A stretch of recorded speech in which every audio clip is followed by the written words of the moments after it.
வணக்கம். இது அத்வைதம் பகுதி 5. இந்த காணொளியில் நாம் மேலும் பரம்பொருள் அறிதல் பரம்பொருளை புரிதல் பற்றி தொடர்ந்து பேசுவோம். திருக்குறளில் ஒரு செய்யுளில் 35வது குறளில் ஒரு குறள் இதன் தொடர்பாக இருப்பதால் அதை பற்றியும் நான் பேசலாம் என்று நினைக்கிறேன். நான் முன்று சொன்னது போல இந்த பரம்பொருள் அறிதல் என்பதற்கு நாம் சுருக்கமாக மனதில் கொள்ள வேண்டியது என்னவென்றால், இந்த திருமூலரின் செய்யுள் மரத்தை மறைத்தது மாமத யானை, மரத்தில் மறைந்தது மாமத யானை, பரத்தை மறைத்தன பார்முதர் பூதம், பரத்தில் மறைந்தன பார்முதர் பூதம். இது என்ன சொல்கிறது என்றால், இந்த உலகத்தை அதை சாட்சாத் உலகமாக பார்க்க வேண்டும். நமது மனதில் உள்ள கற்பனை எண்ணங்களுடன் ஆசாபாசங்களுடன் இந்த உலகத்தை பார்க்கக்கூடாது. ஒரு தச்சன் எவ்வாறு ஒரு மர யானையை மரம் என்று பார்க்கிறானோ, ஒரு குழந்தை இந்த மர யானையை யானை என்று பார்க்கிறது, அதுபோல நாம் இந்த உலகத்தை அது உள்ளபடியே பார்ப்பதுதான் பரம்பொருள் அல்லது பிரம்மம் என்று அர்த்தம். அது ஒரு புரிதல் தான். பிரம்ம நிலை என்பது, பிரம்ம ஞானம் என்பது ஏதோ ஒரு பரவச நிலை என்று நாம் நினைத்து கொண்டிருக்கிறோம். அது ஒரு பரவச நிலை தான், ஆனால் அது ஒரு புரிதல்.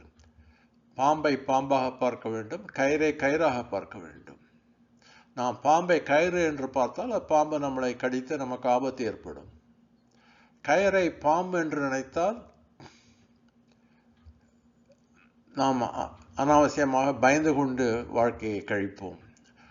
உள்ளதை உள்ளபடியே பார்ப்பது, நமது மனதிற்கு உள்ளான சில குணங்களை அகற்றி பார்ப்பது, பிரம்மத்தை பார்ப்பது என்பது தான் பொருள். இது பார்ப்பது என்றால் பார்ப்பது மட்டுமல்ல, கேட்பது, இந்த உலகத்தை உணர்வது எல்லாம் சேர்ந்தது தான். நிறைய உதாரணங்கள் என்னால் கொடுக்க முடியும். ஒரு சிறிய உதாரணம் எடுத்துக்கொள்வோம். பக்கத்து வீட்டில் ஒரு பணக்காரர் இருக்கிறார். அவர் பெரும் பணக்காரர், நம்மளை விட 10-20 பங்கு பணக்காரர். அப்படி இருக்கும் பொழுது அவர் மீது நமக்கு எந்த விதமான பொறாமையும் இல்லை. அவர் நிறைய பணம் வைத்திருக்கிறார். அவர் நம்மளை சாப்பிட கூப்பிடுகிறார், நம்மளோடு நல்லா பழகுகிறார், நண்பராக இருக்கிறார். நாம் சந்தோஷமாக இருக்கிறோம். ஒரு நாள் ஒரு பெரிய வெளிநாட்டு கார் ஒன்று இறக்குமதி செய்கிறார். ரோல்ஸ் ராய்ஸ் இட்டாலியில் இருந்த லம்பார்கினி ஒரு காரை இறக்குமதி செய்கிறார். வந்து சொல்கிறார், இந்த மாதிரி ஒரு கார் வாங்கியிருக்கிறேன், வந்து பாருங்கள், உங்களை எங்கேயாவது கூட்டிக் கொண்டு போகிறேன் என்று சொல்கிறார்கள். நாமும் பெருமையாக அவருடன் அந்த காரில் பயணிக்கிறோம். வந்து நண்பர்களை கூப்பிட்டு சொல்லுகிறோம், இந்த மாதிரி என்னுடைய பக்கத்து வீட்டு நண்பர் பெரும் பணக்காரர், நல்லவர், அவர் ஒரு கார் வாங்கியிருக்கிறார், அந்த காரில் போயிட்டு வந்தோம், அது ரொம்ப நன்றாக இருந்தது என்று அதை பற்றி சிலாகித்து பேசுகிறோம். அப்பொழுது நமக்கு அதன் மீது ஒரு பொறாமை இல்லை. அப்பொழுது அந்த காரை நாம் பார்க்கும் பொழுது, பக்கத்து வீட்டுக்கு சென்று பார்க்கும் பொழுது அந்த காரை ரோல்ஸ் ராய்ஸை அப்படியே பார்க்க முடிகிறது. அதனுடைய அழகு, அதனுடைய வண்ணம், அதனுடைய வளைவுகள், அதில் போகும் பொழுது உண்டான சுகம், அந்த மெத்தை, எல்லாவற்றையும் நாம் அனுபவிக்க முடிகிறது. ஏனென்றால் அவர் மீது ஒரு பொறாமை இல்லை. நமக்கு அந்த கார் நமக்கு வேண்டும் என்ற பேராசை நமக்கு இல்லை. ஏனென்றால் அந்த கார் நம்மால் வாங்க முடியாது, நமக்கு தேவையும் இல்லை.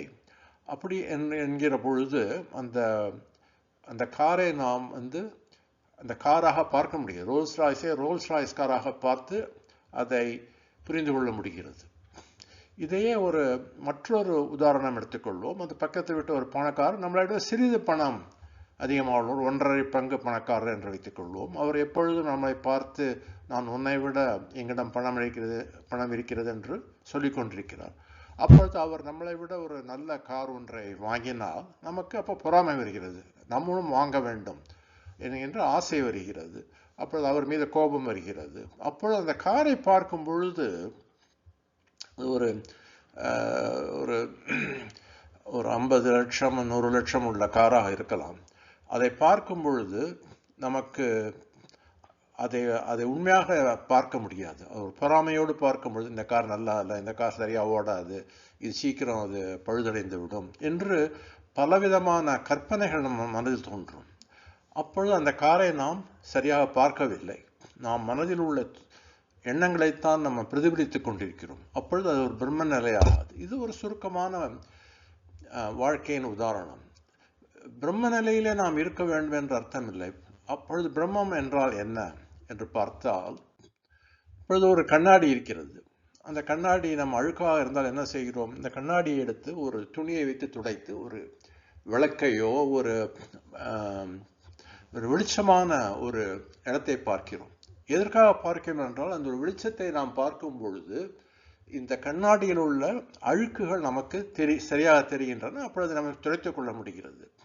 அப்படி அந்த விளக்குகளோ அந்த ஒரு சுவரோ ஒரு வெள்ளை பொருளோ பளிச்சென்று நமக்கு தெரிகிறது. இது ஒரு உபமானம் என்று வைத்துக் கொள்ளலாம்.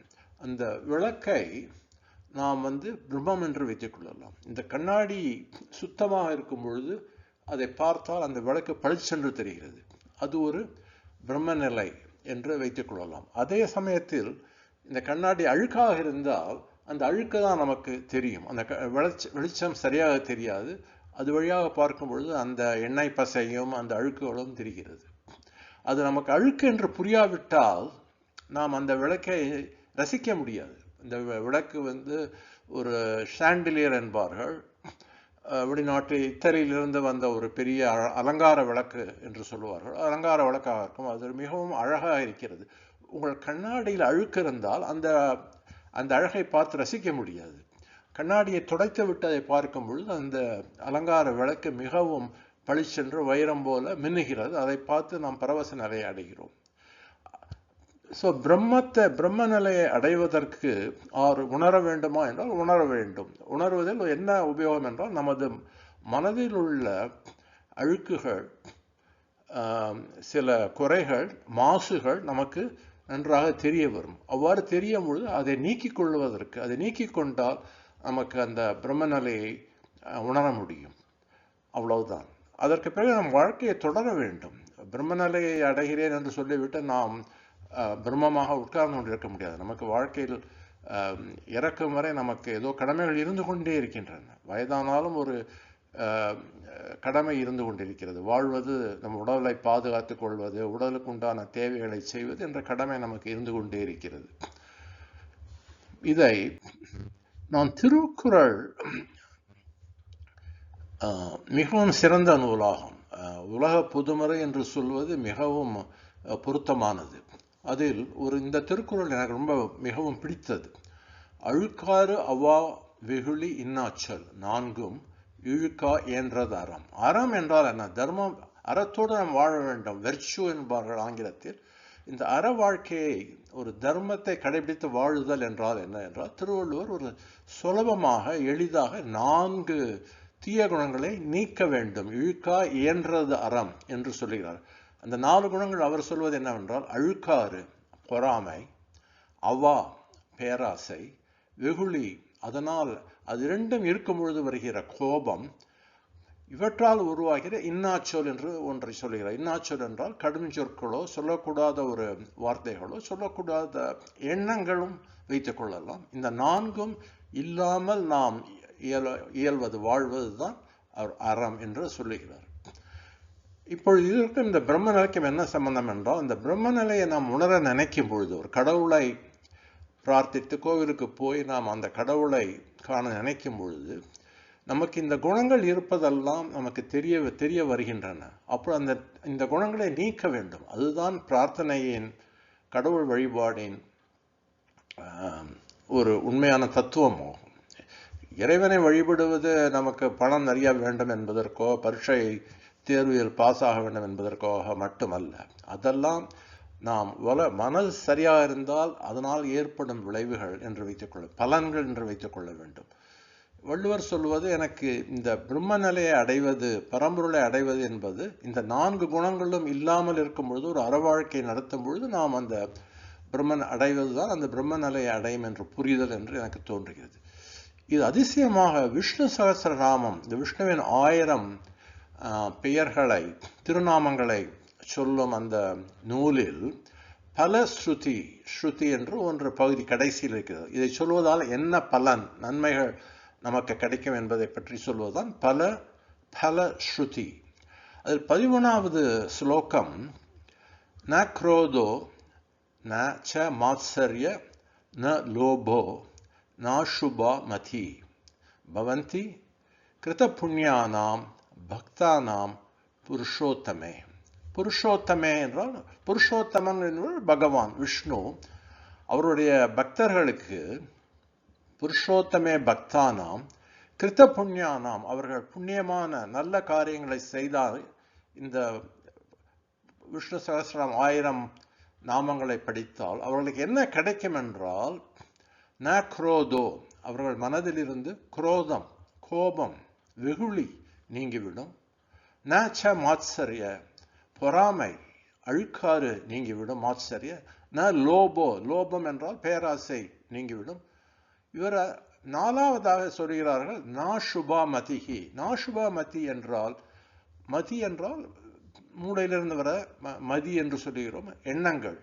நாசுபா என்றால் நல்ல இல்லாத, நாசுப தீமையான எண்ணங்கள் வராது. இந்த 4 குணங்கள், வள்ளுவர்கள் எந்த குணங்களை நீக்க வேண்டும் என்று சொன்னார்களோ அதற்கு வழி இந்த விஷ்ணு சகஸ்ரநாமத்தில் வருகிறது. அதாவது இந்த விஷ்ணுவின் 1000 பெயர்களை நாம் படிப்பதால் அந்த பக்தர்களுக்கு, புருஷோத்தமனின் பக்தர்களுக்கு என்ன கிடைக்கும் என்றால், இந்த 4 குணங்களும் நீங்கும் என்று சொல்கிறார்கள். நீங்கள் வள்ளுவர் இந்த 4 குணங்களையும் நீக்க வேண்டும் என்று சொல்லுகிறார். விஷ்ணு சகஸ்ரநாமம் இந்த விஷ்ணுவின் பெயரை படித்தால், சொன்னால் 4 குணங்களும் நீங்கும் என்று சொல்கிறது. இதில் ஒரு சிறிய வித்தியாசம். வள்ளுவர் இன்னா சொல் என்பதை ஒரு இழுக்காக சொல்லுகிறார். இன்னா சொல் என்றால் கடும் சொற்கள் என்று சொல்கிறார்கள். விஷ்ணு சகஸ்ரநாம பலஸ்ருதியில் ந சுபா மதிஹி, எண்ணங்கள், இன்னா எண்ணங்கள், இன்னா சொல்லுக்கு பதிலாக இன்னா எண்ணங்கள் வரக்கூடாத எண்ணங்கள் என்று வைத்துக் கொள்ளலாம். நான் திருக்குறளை சரி செய்ய வேண்டும் என்று சொல்லவில்லை. திருக்குறள் என்னை விட பல மடங்கு, ஆயிரக்கணக்கான மடங்கு படித்தவர் இதை எழுதியிருக்கிறார். எனக்கு இந்த இன்னா சொல்லை விட இன்னா செயல் என்று போடலாம் என்று தோன்றுகிறது. சொல் என்பது இந்த அழுக்காறு, அவ்வா, வெகுளி 3ம் நம் மனதில் தோன்றும் எண்ணங்கள். அழுக்காறு பொறாமையோ, அவ்வா பேராசையோ, வெகுளி, இதெல்லாம் நாம் உள்ளே தோன்றுகிறது. யாருக்கும் அது தெரியாது, மறைத்து விடலாம். இந்த 3 நமக்கு தோன்றும் பொழுது, அழுக்காறு, அவ்வா, வெகுளி தோன்றும் பொழுது என்ன வெளிப்படுகிறது என்றால் இன்னா சொல். நாம் கடுஞ்சொற்களை உபயோகப்படுத்துகிறோம், கோபத்திலோ பொறாமையிலோ. இந்த 4வதாக இருப்பது செயல். விஷ்ணு சகஸ்ரநாம பலஸ்ருதியில் நாசுபா மதிஹி, எண்ணங்கள் என்று சொல்கிறார்கள். இன்னா தவறான எண்ணங்கள். இது 2ஐயும் விட்டுவிட்டு நாம் இன்னா செயல் என்று சொல்லிவிடலாம். அழுக்கார், அவாவைகளி, இன்னா செயல் 4ம் இழுக்கா என்று தரும். இந்த 3 குணங்களும் அதனால் உண்டாகும் இன்னா செயல்கள், கெட்ட செயல்கள். கெட்ட சொல்லும் ஒரு செயல்தான், கெட்ட எண்ணமும் ஒரு செயல் மாதிரி நாம் வைத்துக் கொள்ளலாம். மற்றபடி நாம் செய்யும் செய்கைகளோ, மற்றவர்களுக்கு துன்பம் வருமாறு செய்யும் செயல்களோ இன்னா செயல் 4ம் இழுக்கா என்றது அறம் என்று வைத்துக் கொள்ளலாம். இப்பொழுது நாம் என்ன பார்க்கிறோம் என்றால், இந்த பிரம்ம நிலை என்பது அந்த பிரம்ம இன்பத்தை பரமானந்தத்தை அடைவதற்காக நாம் செய்ய வேண்டிய ஒன்று அல்ல. வாழ்க்கையில் நல்லபடி வாழ்ந்து அதனால் வரும் இன்பம், அதான் பரமானந்தம். பொறாமையோ, கோபமோ, பேராசையோ இல்லாமல், மற்றவர்களுக்கு கெடுதல் மனதாலும் நினைக்காமல், வாயாலும் சொல்லாமல், செயலாலும் மற்றவர்களுக்கு கெடுதல் 3 மனசா வாசா கர்த்தவியம். மனசிலும் நினைக்கக்கூடாது, வாயாலும் சொல்லக்கூடாது, செயலிலும் அதை காண்பிக்காமல் நல்ல செயல்களை செய்து வந்தால் அப்பொழுது நாம் அந்த பிரம்ம நிலையை உணர்வோம். அதுதான் நாம் பரமானந்தம் என்று வைத்துக் கொள்ளலாம். வணக்கம். அடுத்த காணொளியில் ஆத்மா, நாம் பரமாத்மாவும் ஜீவாத்மாவும், ஆத்மாவும் பரம்பொருளும் ஒன்றுதான் என்று பார்த்தோம். அப்பொழுது ஆத்மாவுக்கும் இந்த பரம்பொருளை அறியும் நிலைக்கும் என்ன சம்பந்தம் என்பதை அடுத்த காணொளியில் பார்ப்போம். வணக்கம்.